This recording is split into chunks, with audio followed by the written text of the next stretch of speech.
Assalamualaikum warahmatullahi wabarakatuh.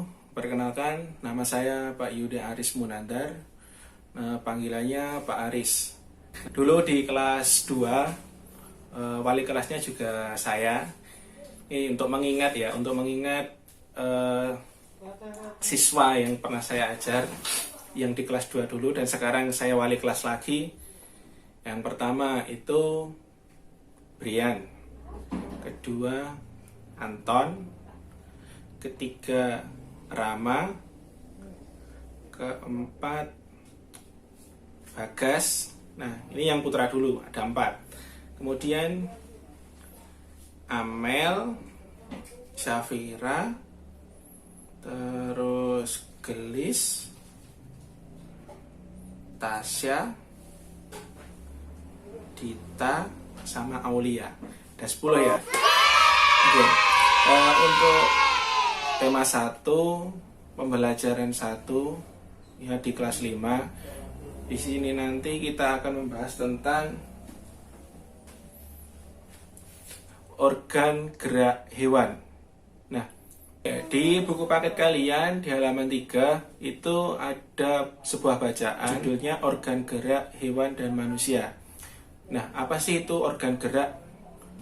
Gerak dapat diartikan berpindah tempat atau perubahan posisi sebagian atau seluruh bagian tubuh.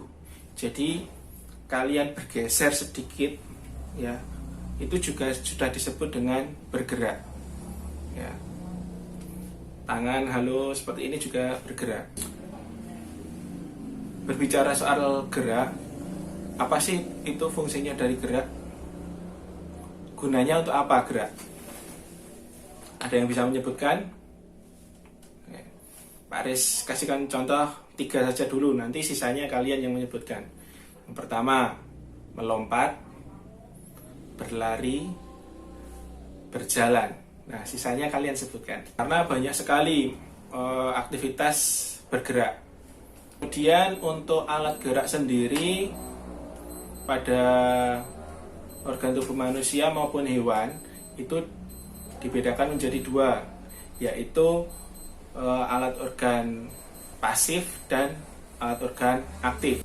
Untuk yang pasif itu adalah berupa tulang. Jadi tulang yang ada di tubuh kalian, terus di tubuh hewan itu yang pasif. Kemudian untuk sistem gerak atau alat gerak yang aktif itu adalah berupa otot.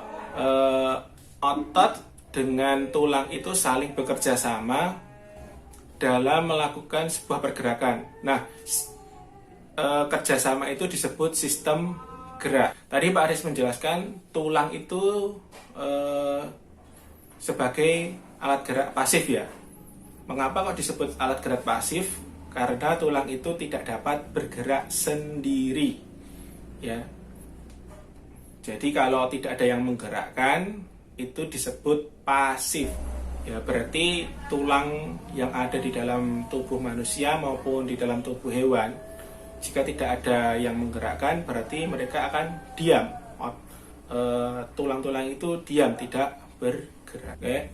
Selanjutnya otot. Otot itu disebut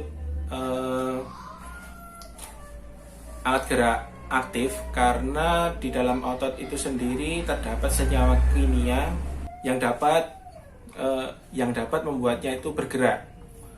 Nah, pada saat otot itu menempel pada tulang, nah di sini ada otot itu menempel pada tulang. Jadi yang membuat tulang itu dapat bergerak itu adalah ototnya. Ya, karena tadi tulang itu adalah alat gerak pasif. Kemudian untuk yang ototnya itu adalah alat gerak aktif. Jadi yang menggerakkan itu adalah ototnya. Otot menempel pada tulang ya untuk menggerakkan tulang. Setelah kalian mempelajari tentang gerak hewan maupun gerak pada manusia, kita selanjutnya akan mempelajari tentang ide pokok dan kalimat pengembang.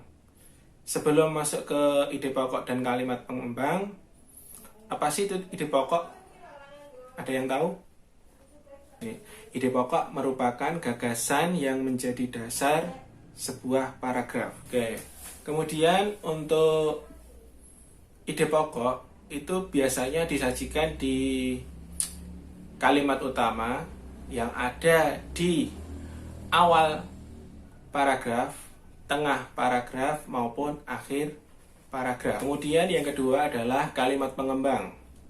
Kalimat pengembang adalah rincian informasi yang mendukung dari ide pokok dalam sebuah paragraf.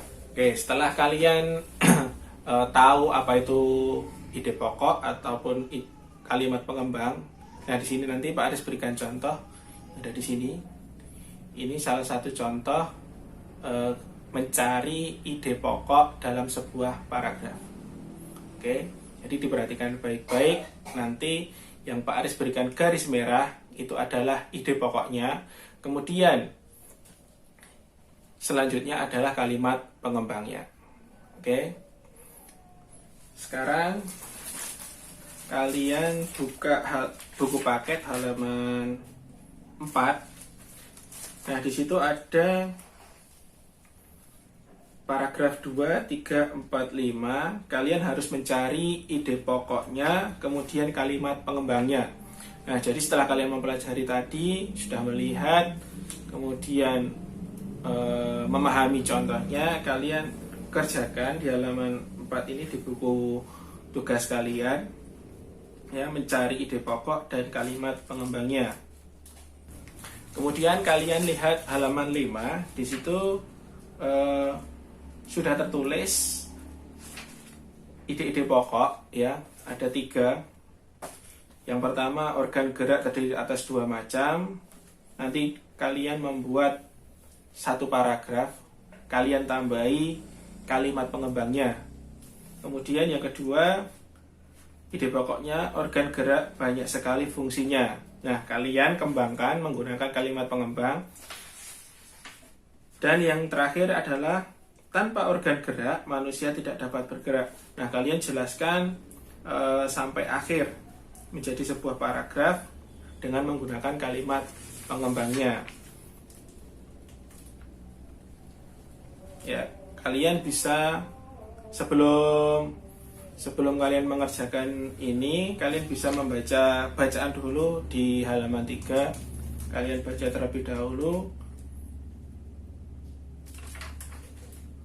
Karena untuk mengerjakan di halaman 4, kalian harus memahami setiap paragraf yang ada di halaman 3. Judulnya organ gerak manusia dan hewan.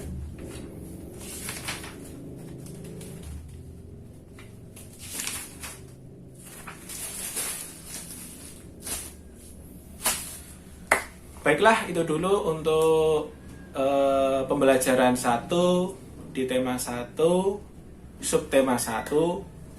Semoga dengan penjelasan Pak Aris ini kalian bisa paham dan dapat mengerjakan soal dengan baik.